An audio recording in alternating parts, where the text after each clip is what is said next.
I.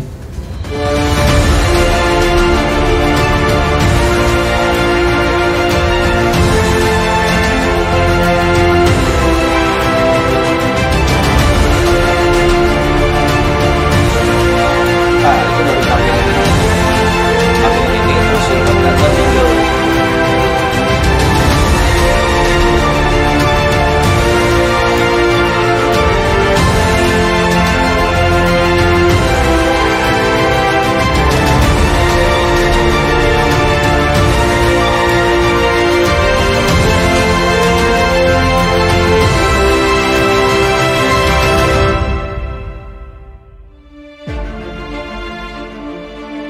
Menuju BB dulu bumper.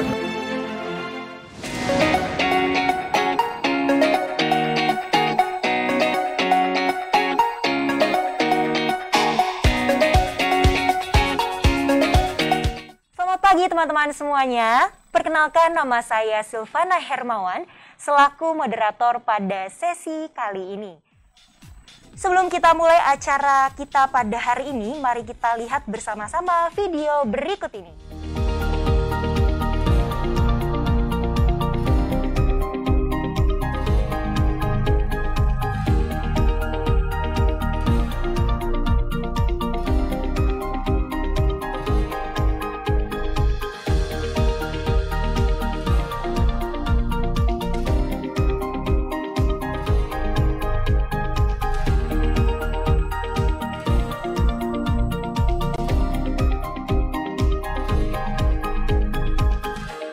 Baiklah, pembicara pada sesi pertama ini merupakan seorang Putri Indonesia Perdamaian 2017 dan Communication Practitioner yang akan membawakan presentasi dengan topik maksimalkan presentasi dengan public speaking.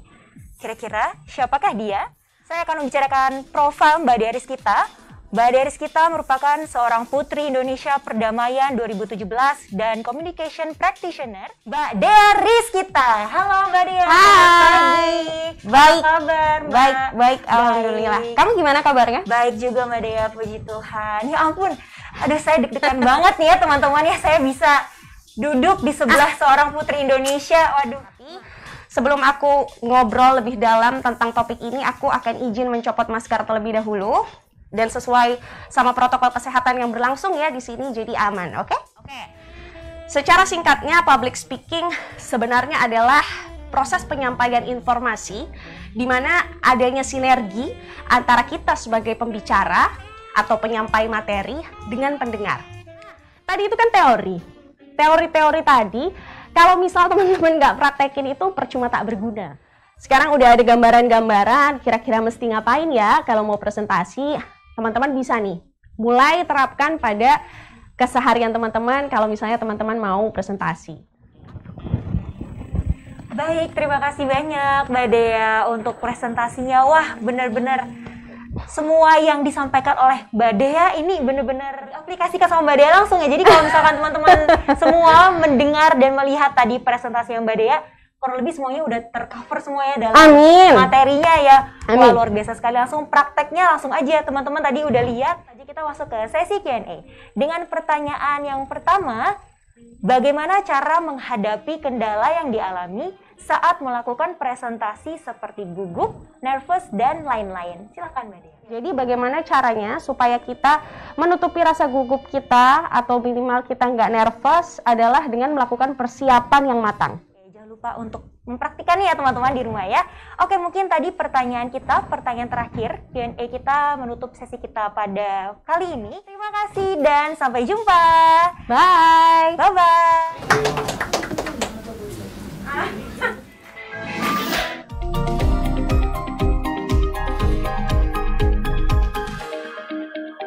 Yang akan membawakan presentasi dengan topik cara adaptasi kerja di berbagai industri. Langsung saja kita sambut pembicara kita pada hari ini, Mbak Monika Anggar.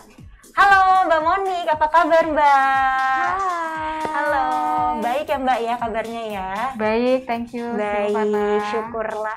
Oke, kalau gitu tanpa berlama-lama lagi nih ya Mbak, langsung saja kepada Mbak Monika Anggar, kami persilakan untuk dapat memulai presentasinya. Silakan Mbak Monik. Ini aku cabut ya. Oke. Tadi Silvana udah jelasin profil aku singkat. Aku mau jelasin sedikit lagi sama teman-teman. Currently aku fokus di grocery commerce. Itu adalah perusahaan startup company. Berantisipasi untuk perubahan, anticipate the changes. Jadi ketika kalian pindah ke company yang baru, sudah pasti banyak perubahan dari proses flow, dari company-nya sendiri. Walaupun sudah professional experience, ketika dia pindah ke company yang baru, pasti ada proses-proses yang beda dengan company yang sebelumnya. Next. Thank you teman-teman untuk yang sudah melihat aku dari awal sampai akhir. Oke, baik. Terima kasih Mbak Monik untuk pemaparan Thank materinya. you. Aduh, saya juga tadi sambil mendengarkan banyak banget loh informasi-informasi yang penting yang Mbak Monik sampaikan barusan. Thank Ayo you, teman-teman Sil. di rumah pada catat nggak semuanya ya kira-kira Nah, ya? itu. Oke, saya akan membacakan pertanyaan dari teman-teman yang masuk nih. Berapa lama waktu ideal yang dibutuhkan oleh seorang fresh graduate dalam beradaptasi? Kalau waktu ideal buat kalian beradaptasi itu 2 minggu, ya. Itu adaptasi kalian 2 minggu kalian cukup. Tapi kalau company melihat cocok atau enggaknya, atau kalian melihat cocok atau enggaknya, itu 3 bulan. Akhir kata, saya Silvana Hermawan selaku moderator undur pamit. Jangan lupa untuk menyaksikan webinar selanjutnya pada pukul 14 waktu Indonesia Barat. Terima kasih dan sampai jumpa. Bye-bye. Bye-bye. Terima kasih.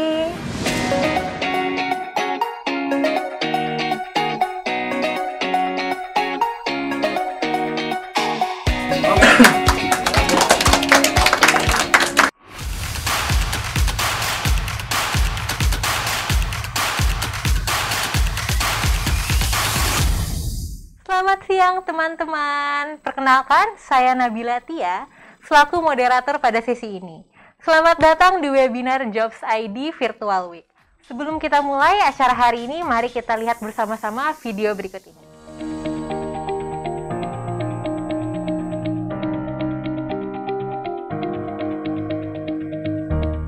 Baiklah, pembicara pada sesi ini merupakan seorang ilustrator dan content creator yang akan membawakan presentasi dengan topik memulai karir sebagai content creator. Siapakah beliau? Mari kita sambut Rizky Pratama Putra. Beliau merupakan ilustrator dan content creator yang pernah menjadi freelance ilustrator di Traveloka. Halo, Halo, Mas. halo Apa kabar? Mbak. Baik, alhamdulillah. Jadi sekarang Mas Rizky lagi sibuk apa nih? Seorang penyanyi di Lima Romeo namanya di tahun 2012. Aku join di situ, habis gitu sambil jalan nyanyi, sambil jalan juga bikin konten dan bikin ilustrasi. Tanpa berlama-lama lagi, kepada Mas Rizky Pratama Putra, kami persilakan untuk dapat memulai presentasinya. Sebelumnya saya lepas masker dulu kali ya. Sebelumnya saya mengucapkan makasih kepada Jobs.id udah mengundang saya sebagai pembicara di Jobs.id Virtual Week Session 2 ini. Ini ada beberapa konten yang saya buat gitu. Kan tadi saya bilang kalau saya adalah seorang illustrator, content creator, dan juga penyanyi. Saya bikin konten di Instagram saya itu bentuknya ilustrasi dan animasi. Oke, itu dia pemaparan dari Mas Rizky tentang bagaimana menjadi content creator. Betul. Dari yang aku lihat tadi, susah gampang ya, Mas. Aduh, Tapi yang iya. pasti nih buat temen-temen, tadi yang paling aku inget nih dari highlightnya Mas Rizky itu, viral itu jangan dikejar, yang penting terus berkarya. Bener Aku banget. setuju banget sih, Mas. Karena Iya. zaman sekarang kan banyak banget ya yang jadi content creator nih. Cuma malah tidak mengikuti norma-norma yang ada.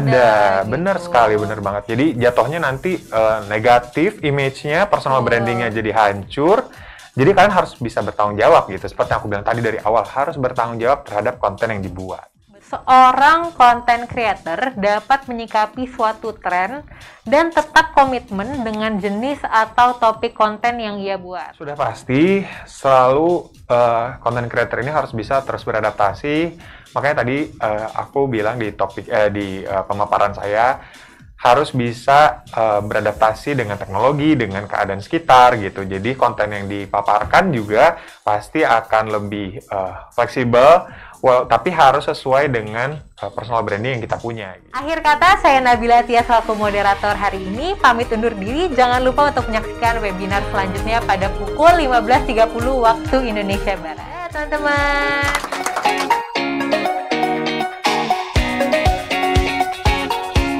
Selamat datang di webinar Jobs ID Virtual. Sebelum kita mulai acara hari ini, mari kita lihat bersama-sama video berikut ini.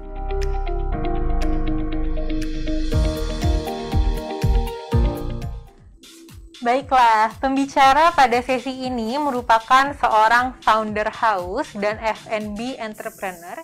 Beliau adalah Mas Gufron Syarif yang merupakan founder house. Halo Mas Gufron, apa kabar? Baik. Gimana Baik. kesibukannya selama ini menjadi foundernya house? Nih kan banyak banget cabangnya ya Mas. Lumayan hektik. Tanpa berlama-lama lagi, kepada Mas Gufron Syarif kami persilakan untuk dapat memulai presentasinya. Halo teman-teman, perkenalkan saya Gufron Syarif, saya founder dari House dan merangkap sebagai CEO House sekarang. Di sesi sharing ini kita bagi dalam 3 bagian ya, ada tentang story awal House, lalu market analysis di market ya House masukin ini. Kalian mesti tentuin dulu target pasar kalian ya. Betul. Mas. Itu yang paling penting, itu target pasar kalian tuh kalian mau nujuin ke siapa. Apakah brand tersebut dapat mempertahankan brandnya atau kondisi tersebut dapat disikapi dengan membuat brand baru. House kan juga sebelumnya juga target market kita sebelumnya kan benar-benar di middle low ya, gitu.